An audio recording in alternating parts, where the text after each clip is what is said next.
You know me, I like to tinker with things and explore materials and mechanics and see if I can make something that's useful.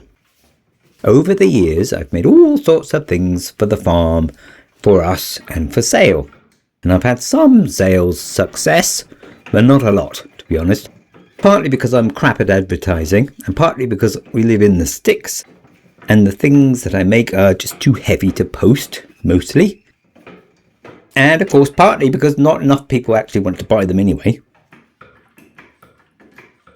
And I should admit, even if the thing I make is brilliant, I don't particularly want to keep making the same thing over and over again. But, and this is the important bit, I have to keep doing something to make a living, obviously. Sandra and I are both self-employed, and we both have to chip in to pay the bills.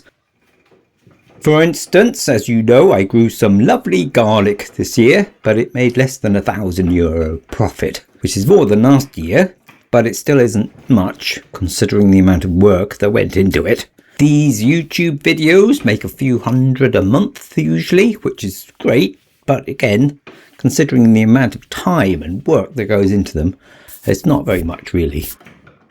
The donations we get through Patreon, again, they bring in a few hundred a month, which is absolutely brilliant. It makes the videos, the whole YouTube thing, just about worth doing.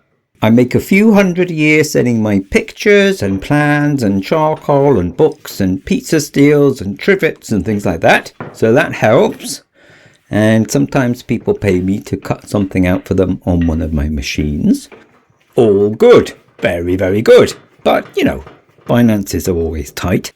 Now, I'm not complaining in the least, honestly. And I'm not asking for money or anything. I have everything I need and more. I'm rich in most things, just not money.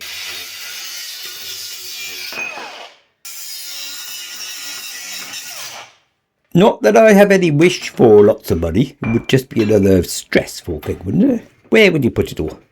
But I do need to keep moving along and thinking of new things that might keep the pennies rolling in. I'm sure lots of you are in the same position. I have explored other crops to grow here, but elephant garlic, grass and trees seem to be the only things that can actually cope with our climate. It's been raining pretty much non-stop for 7 weeks now. So any new scheme has to be an indoor one, I think. So my latest cunning plan, which I'm sure you all want to hear about, is brilliant. If it works, and, you know, expensive and a waste of time if it doesn't work, obviously. My plan is to slowly put together a collection of mechanical devices that I can take to our local market or to agricultural shows or whatever, and hope that people might pay a small fee to engage with them.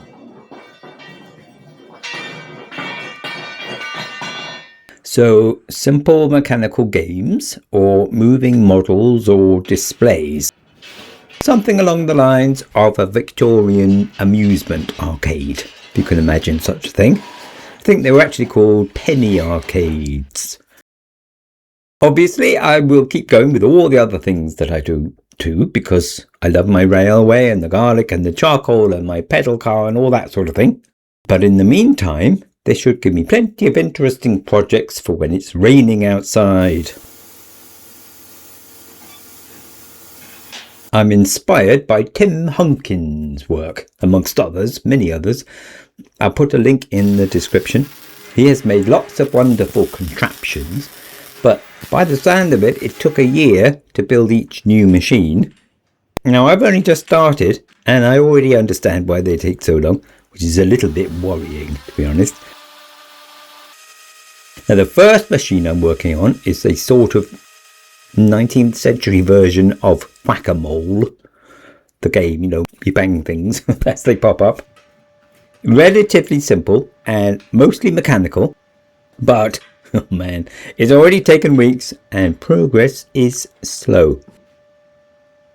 What I'm making here, as you can see, is part of it. It's a pair of wheels for moving the game around. Something like a street barrow or handcart might have.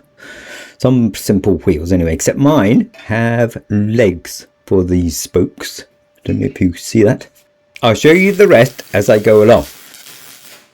Now I have many more ideas for suitable machines and games and dioramas, but of course I'm relying on you lot to suggest some more, because you're good at that sort of thing, aren't you?